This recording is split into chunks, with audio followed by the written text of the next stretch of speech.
10 है। तो ये मतलब लिस्ट को अरेंज करने के लिए हम लोग 3 टाइप से यूज करते हैं। एक होता है अनऑर्डर्ड लिस्ट, दूसरा होता है ऑर्डर लिस्ट, और तीसरा होता है डेफिनेशन लिस्ट। अनऑर्डर लिस्ट में क्या होगा, आप बुलेट में यूज करोगे सामान को, बुलेट मतलब डॉट में या फिर स्टार मार्क, अलग अलग मार्क्स सिंबल जो होता है ना, जैसे स्टार मार्क हो गया, बुलेट मार्क हो गया, डिस्क मार्क हो गया। तो इस तरीके से आप लिखते हो उस कंटेंट को। और ऑर्डर लिस्ट मीन्स क्या हो गया ना कि 1 2 3 4 जैसे सीरियल वाइज लिखते हैं। और डेफिनेशन लिस्ट मतलब क्या हो गया है कि हम ना तो सीरियल लिखना चाहते हैं, ना ही बुलेट में लिखना चाहते हैं कंटेंट को, कुछ अलग से ही एक अपनी डिफाइन कर देते हैं कि ये जैसे क्या हो गया ना, जैसे चॉकलेट, लिस्ट ऑफ चॉकलेट, तो चॉकलेट में 10 चॉकलेट डाल दिए। लिस्ट ऑफ टी, जैसे 4 5 तरह का देहरादून में अलग अलग टाइप के चाय मिलते हैं, तो अलग अलग टाइप के चाय की लिस्ट, तो वो अपने अकॉर्डिंग हमने उसे डिफाइन कर दिया। तो इस 3 तरीके को डिस्प्ले कैसे किया जाता है उसको समझिए।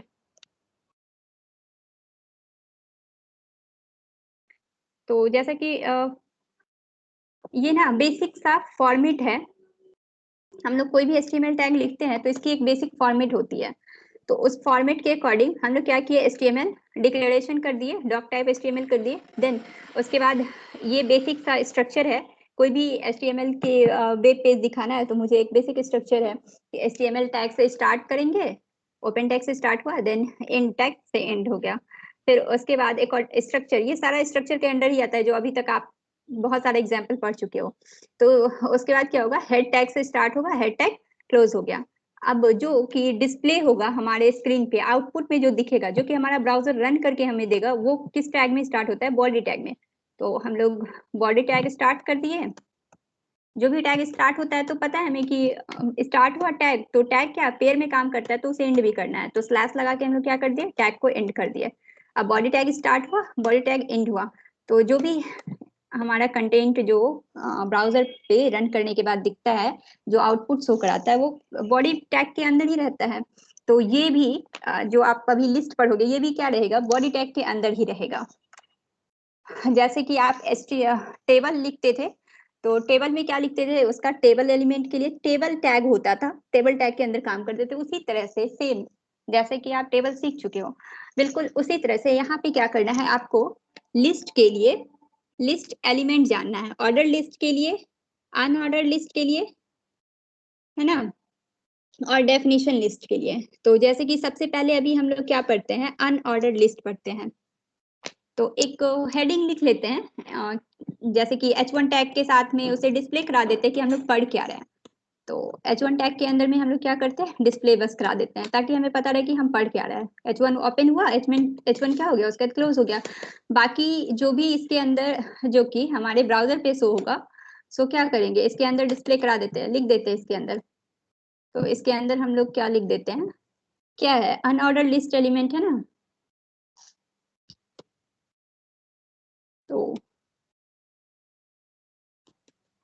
अनऑर्डर्ड क्या करते हैं, अनऑर्डर्ड HTML लिस्ट, ठीक है।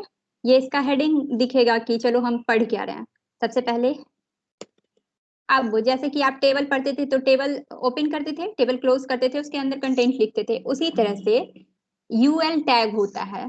जब आप अनऑर्डर लिस्ट लिखते हो तो उसके लिए यूएल टैग होता है, जिससे कि आप ओपन करोगे। अब इसी यूएल टैग के अंदर आप सारा कंटेंट लिखोगे, ठीक है।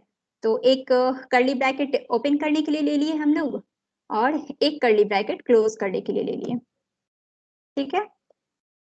तो अनऑर्डर्ड एलिमेंट लिख रहे हैं तो उसके लिए क्या करेंगे, यूएल लिखेंगे। उसके बाद हमें क्या करना है, करना क्या होता है ना, एक्चुअली कभी कभी छूट जाता है ओपन टैग और क्लोज टैग। तो बेटर है ना, आप जिस टाइम आप लिख रहे हो उसी टाइम में ओपन करो और क्लोज भी कर दो ब्रैकेट को। तो टैग ओपन हुआ और टैग क्या हुआ, क्लोज हो गया। इसके बीच में मुझे क्या करना है, order list, sorry unordered list लिखना है। तो अनऑर्डर्ड, देखो एक्रोनाइम समझो, यू फॉर अनऑर्डर्ड, है ना, एल फॉर लिस्ट। तो रिमेम्बर पॉइंट ऑफ व्यू से मतलब ये इजी रहेगा आपके लिए कि अनऑर्डर लिस्ट के लिए यूएल, और ऑर्डर लिस्ट के लिए सिंपल ये ओएल हो जाएगा। तो अनऑर्डर लिस्ट लिख रहे हैं तो इसमें क्या करेंगे हम लोग, अनऑर्डर। अब इसके बाद लिस्ट, मतलब लिस्ट लिखना है, तो लिस्ट के लिए टैग ओपन करेंगे, एक एक क्लोज करेंगे, क्योंकि आप जानते हो कि जनरली जो भी टैग होता है वो पेयर में काम करता है, तो li फॉर लिस्ट, ठीक है। अनऑर्डर्ड एंड लिस्ट, अनऑर्डर्ड के लिए ul और लिस्ट के लिए li। और उसके बाद फिर जब टैग ओपन हुआ तो टैग को क्या कीजिए, आप क्लोज भी कर दीजिए और इसके अंदर में कुछ भी लिखते हैं, सपोज कुछ ऐसा लिख देते हैं, पेन, है ना। फिर देखो कितना इजी है, बस ये समझो कितना इजी है। बस जो आप लिखे हैं ना, आपको सपोज 5 एलिमेंट दिखाना है अनऑर्डर्ड लिस्ट में, बस इसी को क्या कीजिए ना, आप एक बार लिखे, कॉपी पेस्ट कर दीजिए, 2 4 एक और 5। जस्ट li ओपन करना है, li क्लोज करना है, जो कि आज तक अभी तक आप करते आए हो। और इसके अंदर में अपना लिस्ट दे देना। आपको 5 एलिमेंट डिस्प्ले कराना है, तो हम लोग 5 एलिमेंट लिख लेते हैं। अभी कॉपी पेस्ट किया तो सारे में पेन पेन है, बस इसमें एलिमेंट का नाम चेंज करना है। टैग ओपन हुआ, क्लोज हुआ, बस एलिमेंट का नाम चेंज कर देना है। जैसे एक पेन है तो दूसरा पेंसिल कर दिए, तीसरा क्या कर देते हैं, इरेजर कर देते हैं, इरेजर कर दिए। फिर फोर्थ में कुछ बुक लिख देते हैं, बुक हो गया। एंड उसके बाद क्या लिख दें, कुछ कलर्स लिख देते हैं, कलर हो गया। अब इसे सिंपल क्या करना है, रन करना है। जस्ट इसे सेव कर लीजिए, ये फाइल मैंने सेव कर रखा है, strike.html से सेव की हुई हूँ। अब बस यहाँ पे उसी एलिमेंट का है, इससे पहले कुछ और डिस्प्ले करके आप लोग को दिखा रही थी, उसी का है। तो इसी में हम लोग चेंज करके अनऑर्डर लिस्ट के कंटेंट को लिखते हैं। तो देखो ये जो डॉट दिख रहा है ना आपको, हम लोग इसे बुलेट पॉइंट कहते हैं। तो हमारा ये क्या है, अनऑर्डर्ड लिस्ट है, ऑर्डर नहीं है, अनऑर्डर्ड लिस्ट है। तो इसीलिए ये क्या दिख रहा है हमें, बुलेट पॉइंट में। ये ऑटोमेटिक बुलेट में आप जितना भी लिस्ट लिखोगे, अगर 10 लिखना है तो 10 लिख लीजिए, डजेंट मैटर, जितने भी लिखना है। तो ये क्या होगा, अनऑर्डर्ड रहेगा, मतलब इसमें सीरियल नंबर नहीं लिखा रहेगा, है ना। ये अनऑर्डर्ड लिस्ट लिखने का तरीका हो गया है। अब जैसे इसी में हम क्या करते हैं ना, ये अनऑर्डर लिस्ट कंप्लीट हो गया, एक HR टैग लगा देते हैं ताकि कुछ सेपरेशन के लिए दिखे कि हाँ ये अब यहाँ से सेपरेट हो गया। इससे पहले हम लोग एक BR टैग लगा देते हैं। BR पता है आपको किसके लिए यूज किया जाता है, BR एक एम्प्टी एलिमेंट टैग है ना।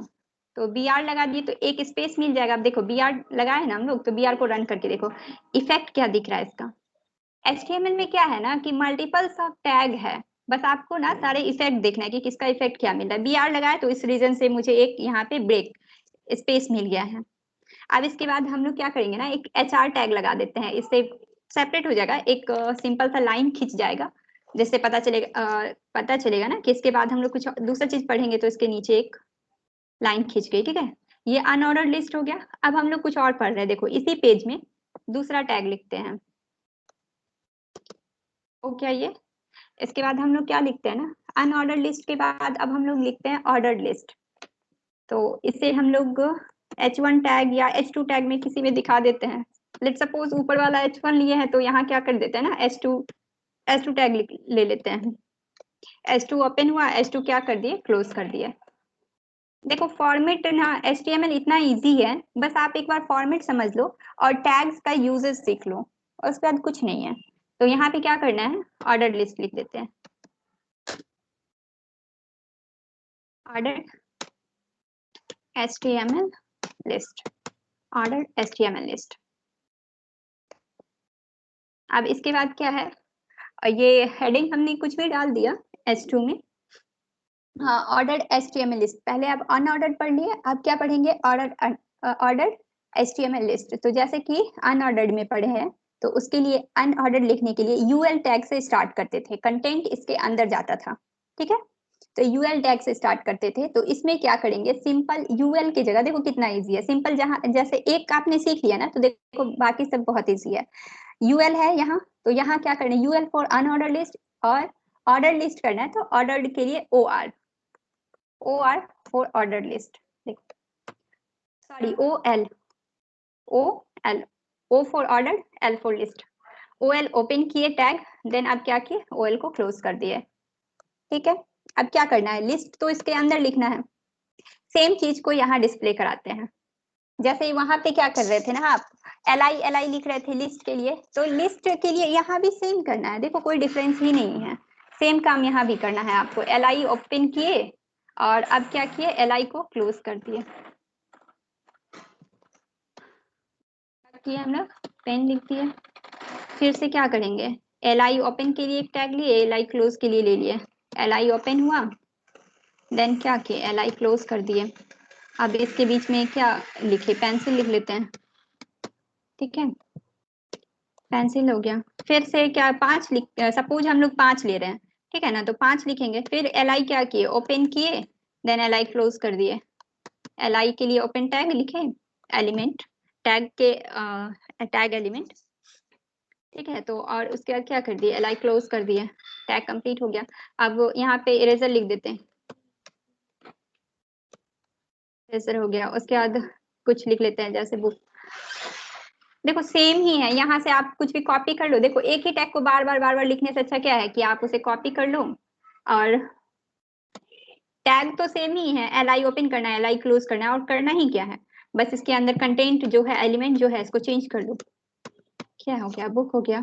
उसके बाद क्या लिख देते हैं हम लोग, यहाँ पे कलर लिख देते हैं, कुछ भी जरूरी नहीं है, आप चेंज भी कर सकते हो, कुछ भी अपने मन से लिस्ट सेलेक्ट करना है।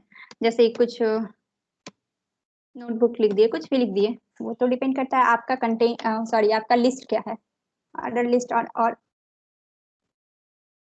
आपके पास है क्या लिखना, है ना। एक ये हो गया। सेकंड देखो इसके नीचे लिखा गया, है ना, ये H1 टैग है, इसलिए इसकी फॉन्ट की साइज ज्यादा दिख रही है और इसकी फॉन्ट की साइज थोड़ी कम है। और यहाँ देखो सीरियल नंबर में लिखा हुआ दिख रहा होगा 1 2 3 4 5, और यहाँ है बुलेट में लिखा हुआ दिख रहा है। डिफरेंस समझ में आ गया। इससे क्या, तो बस एक डिस्प्ले कराने का ये तरीका है। ये 2 तरीका हो गया। और तीसरा क्या होता है ना, डिस्क्रिप्शन लिस्ट। तो इसी पेज में हम तीनों तरीका बता देते हैं ताकि आपको डाउट्स नहीं हो और तीनों का डिस्प्ले करने का पता चले कि कैसे डिस्प्ले कराया जाता है। तो इसके लिए भी हम स्पेस ले लेते हैं। डायरेक्ट यहाँ स्पेस लेंगे तो शो ही नहीं करेगा, आउटपुट में शो नहीं करेगा। तो इसके लिए हम लोग क्या करेंगे, सिंपल एक बी आर टैग लिखेंगे, बी आर फुट ब्रेक, ये एम्प्टी टैग है। इसमें कोई एलिमेंट नहीं है इसलिए ये एम्प्टी है। ये जस्ट पेयर्ड, जनरली सारे टैग पेयर में लिखाता है, ये अनपेयर्ड में लिखाता है, एक ही लिखाता है। और उसके बाद एक क्या, एच आर लिख लेते हैं, ये भी अनपेयर्ड है, अनपेयर्ड में रहता है, पेयर्ड वे में नहीं रहता है। तो अब हमें इसका इफेक्ट क्या दिखेगा, आउटपुट में एक लाइन दिखेगी और एक स्पेस दिख जाएगी। एक स्पेस मिल जाएगा इसके नीचे, देखो यहाँ से नहीं लिखा के एक स्पेस मिल जाएगा और एक लाइन दिखी जाएगी। ठीक है, अब तीसरा टैग हम लोग पढ़ते हैं। तीसरा टैग क्या है, इसी के नीचे तीसरा टैग पढ़ते हैं, डिस्क्रिप्शन लिस्ट। ये 3 तरह से HTML में डिस्प्ले किया जाता है कंटेंट को। तीसरा टैग हो जाएगा डिस्क्रिप्शन, डिस्क्रिप्शन लिस्ट। तो इसे भी किसी टैग के अंदर लिख लेते हैं, H1 के अंदर ही लिख लेते हैं। H2 लिख ही लिया है, H3 लिखेंगे तो और छोटा हो जाएगा, तो H1 के अंदर ही लिख लेते हैं। ये 6 ऑप्शंस देता है ना, H1 H2 H3 H4 H5 H6। आप 6 H का यूज कर सकते हैं, फॉन्ट कम होते चली जाती है सीरियली वाइज। तो H2 के अंदर हम लोग क्या लिख देते हैं, अभी तक ऑर्डर अनऑर्डर हो गया, ऑर्डर हो गया। अब हम लोग डिस्क्रिप्शन लिस्ट पढ़ेंगे।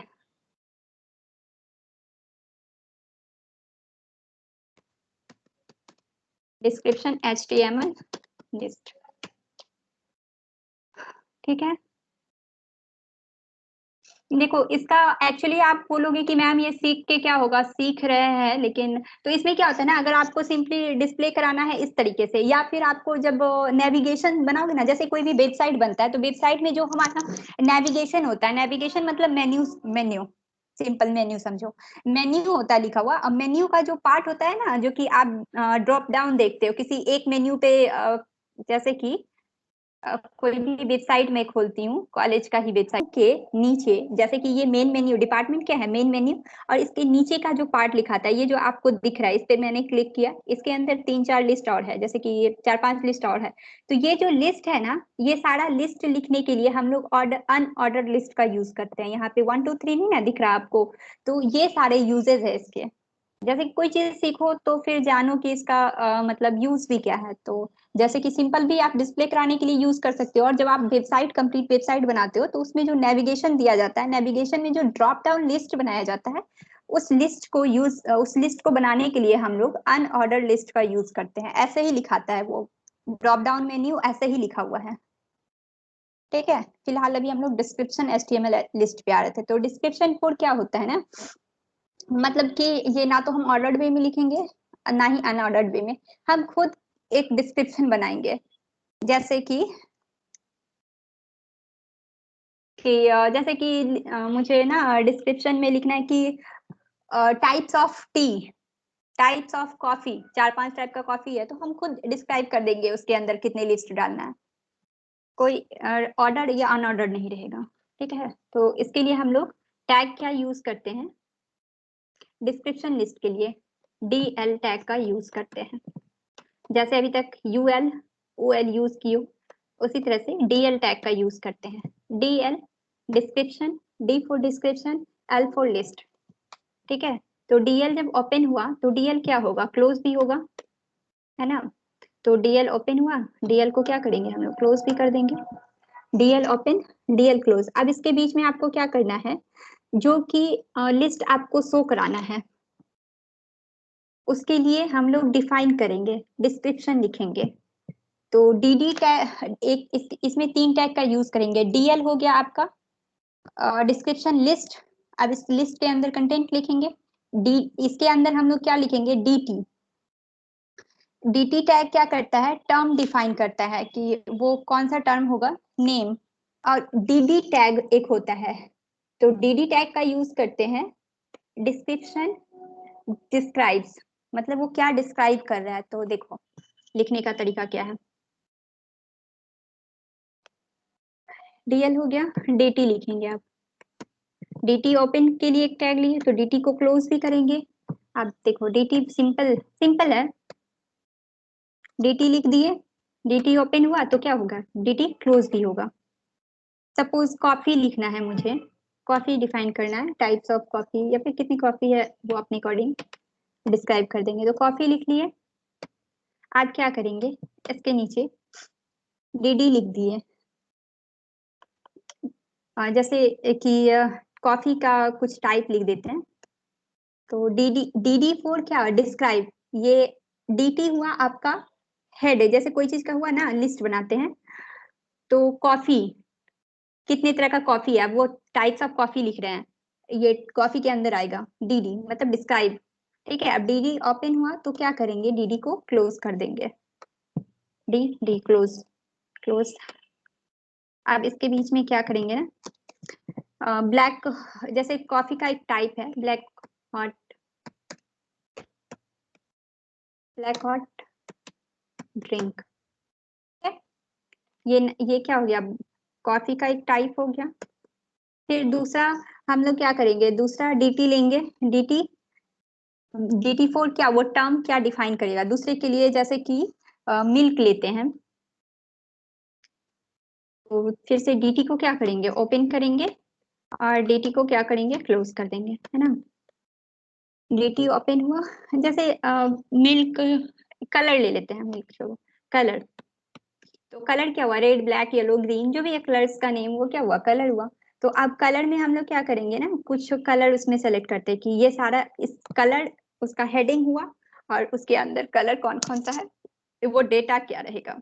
तो डीडी लिखेंगे, इसके लिए टैग क्या होता है, डीडी रेड लिखते हैं इसके अंदर, रेड। अब डीडी को क्या करेंगे, क्लोज कर देंगे। देखो बस ना टैग आपको जानना है और कुछ भी नहीं करना है, सिर्फ इससे, अगर मुझे एक नहीं 3-4,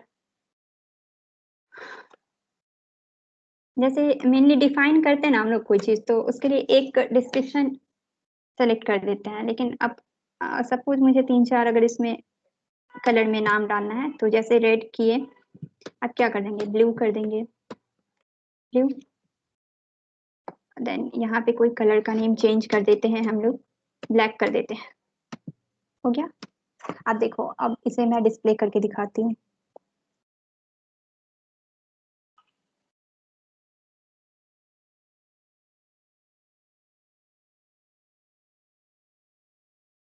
देखो डिस्प्ले जब आपका ये एलिमेंट हो गया तो कैसा दिख रहा है, मतलब ये क्या हुआ आपका कॉफी, जैसे ये इसकी नेम हुआ है ना, ये मेन कॉफी के बारे में बता रहा है। तो कॉफी कौन सा है, ब्लैक हॉट ड्रिंक। ये कलर है, अब कलर में कौन कौन सा है, रेड ब्लैक ब्लू। तो ये आपने डिस्क्राइब किया, ये ना तो ऑर्डर्ड है ना ही अनऑर्डर्ड है, ये आपके अकॉर्डिंग डिस्क्राइब हुआ। क्या करती हूँ, आप लोग प्रैक्टिस कर लेना। देखो W3 स्कूल पे जाओगे ना, W3 स्कूल पे जाओ, वहां पे बहुत सारे एग्जाम्पल दिया हुआ है, 5। ये 5 तरीके से ऑर्डर लिस्ट को लिखने के तरीके हैं, जहाँ की 1 2 3 में आपको दिखाएगा, है ना। जब ए सेट करोगे तो ABC में दिखाएगा, ये वाला स्मॉल वाला सेट करोगे फॉन्ट लोअर केस में, तो वो लोअर केस में ABC दिखाएगा। और जब आप ऐसे नंबर में रोमन लेटर में लिखोगे तो रोमन में 1 2 3 4 5 दिखाएगा, ये सारा क्या है। और आप अगर इस तरीके से लिखते हो रोमन को लोअर केस में, लोअर केस फॉर स्मॉल, जैसे हम लोग कहते हैं ना छोटा ABCD बड़ा ABCD, तो बड़ा मतलब क्या अपर केस है ना, छोटा वाला क्या हुआ लोअर केस। तो वैसे ही फिर रोमन को भी बड़ा वाला लिखना है तो कैसे, ऐसे वाला ये वाला रोमन में आ जाएगा, और छोटे वाले में तो 1 2 3 ऐसे। तो ये आप देख लेना, लिखने का तरीका सेम ही है, बस ये टाइप्स, जस्ट इसमें क्या करना है ना आपको, बाय डिफॉल्ट आपको 1 2 3 लिखेगा, है ना। जब आप यहाँ टाइप में ए लिख दोगे, जैसे क्या है ये ऑर्डर लिस्ट है ना, तो ये ऑर्डर लिस्ट कहाँ लिख रही हूँ, वो UL टैग के अंदर। तो यहाँ पे सिंपल आपको क्या कर देना है, TYP टाइप लिखो इक्वल्स टू दो, इसका बेसिक फॉर्मेट तो यही है एट्रीब्यूट लिखने का। अब यहाँ पे अगर 1 2 बाय डिफॉल्ट, मतलब अगर मैं कुछ भी टाइप नहीं लिखूंगी तो 1 2 3 ऐसे ही रहेगा। अगर मैं यहाँ ए लिख दी कैपिटल ए, तो अब अगर मैं इसे रन करती हूँ तो आपको ABC में दिखेगा, आप ये आपको ABC में दिखेगा। देखो आपको यहाँ इस वाले ऑर्डर लिस्ट में देखो क्या चेंजिंग हो रहा है, ABCD में चला आया सेम एलिमेंट। अगर मैं इसे स्मॉल कर दूंगी, सिंपल, आपको कुछ नहीं करना, बस इसलिए कहती हूँ कि सिर्फ ना यहाँ जो पढ़ा के छोड़ देती हूँ उतना मत करो, थोड़ा W3 स्कूल से खुद से कर लिया करो। मैं यहाँ एक तरीके से बताऊंगी, हो सकता है वहाँ डिफरेंट वे से कुछ और भी बताया गया हो, या फिर कुछ छूट जाए तो वहाँ आपका कंप्लीट हो जाएगा। वहां से अगर आप कर लेते हो तो आपका कोई भी चीज नहीं छूटेगा।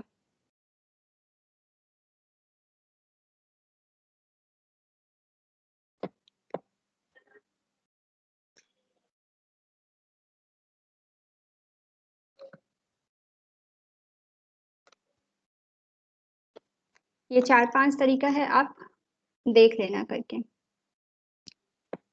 इस सॉरी, इसे बस आप रन करो और टाइप चेंज करो और रन करो, और देखो यहाँ आपको क्या इफेक्ट दिखा रहा है, बस आपको इफेक्ट नोटिस करना है इतना। तो 2 4 एग्जाम्पल इसका देख लीजिएगा, ये कंप्लीट हो जाएगा आपका। उसमें जैसे आपने बुलेट में लिखा है तो क्या आ जाएगा ना, डिस्क आ जाएगा, वैल्यू उसका क्या हो जाएगा, बस चेंज हो जाएगा। तो कहने का मतलब क्या है ना, सेम आपको क्या करना है, एक स्ट्रक्चर सीख लेना है बस, और उसमें लिखने का तरीका बस। यहाँ पे अनऑर्डर लिस्ट है, स्टाइल है, फॉर्मेट तो यही है ना, एट्रीब्यूट क्या यूज होता है, स्टाइल। उसके बाद इक्वल्स टू डबल कोट के अंदर लिस्ट का स्टाइल क्या लिखना है हमें, डिस्क, डिस्क टाइप आपको शो करने लगेगा, है ना, ये देखो।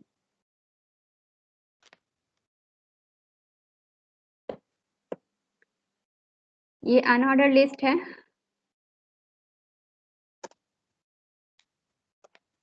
स्टाइल इसका टाइप अगर मैं डिस्क सेट कर दी तो देखो क्या होगा। सिंपल आप इस पेज को रन करके देख लो, ऑर्डर लिस्ट में अब इसमें चेंजिंग देखना क्या दिखेगा। जो आप करोगे बाय डिफॉल्ट भी यही रहेगा, बाय डिफॉल्ट भी यही रहेगा, और डिस्क टाइप भी वही रहेगा। अब दूसरा हम लोग चेंज कर लेते हैं, इसमें सर्कल यूज करते हैं। सर्कल है ना, यहाँ डिस्क की जगह पे क्या करते हैं, सर्कल यूज करते हैं, सर्कल लिखते हैं। अब ये सर्कल देख, अब इसे आप रन करके एक बार चेक कर लो कि क्या मिल रहा है। देखो ये वाला में चेंजिंग मिल गया आपको, अभी तक में क्या था, डिस्क था, बुलेट में आपको दिख रहा था, है ना। और अब ये क्या हो गया, सर्कल हो गया। अगर आप चाहो तो यहीं पे देखो, इसके इतने टाइप्स है, सर्कल हो गया, स्क्वायर होगा और नन होगा। ठीक है, तो ये 4-5 करके आप लोग ट्राई करके देख लेना क्या क्या इफेक्ट दिखता है। अगर आप यहाँ स्क्वायर लिखोगे, देखो इतना रटा नहीं जाता है, बस आपको ना आना चाहिए लिखने के लिए, ताकि जब एग्जाम में आए या कोई भी पूछे तो लगे कि हाँ आप पढ़े हुए हो। क्योंकि कोडिंग का ना मेनली जानना होता है यूज कैसे करना है। बाकी जब भी कोई वेब डेवलपर बनता है या डिजाइनर बनता है तो उसको कोई बाउंडेशन नहीं होती है कि आप कहीं से कोड का यूज नहीं कर सकते हो, डायरेक्ट कोड का यूज कर सकते हो, बस आपको आना चाहिए। ठीक है, ये आप देख लिए अभी। अब क्या आपको दिख रहा होगा, ये स्क्वायर में चेंज हो गया। उसी तरह से अगर हम यहाँ देखो नन कर देते हैं तो क्या होता है, ये स्क्वायर जहाँ लिखा हुआ है ना, देखो कोड में देखो मैं कहाँ कर रही हूँ, NONE, बस नन कर दो। अब इसे रन करके देखो, मतलब कुछ भी नहीं, ब्लैंक। ठीक है, तो आप ये पढ़ लेना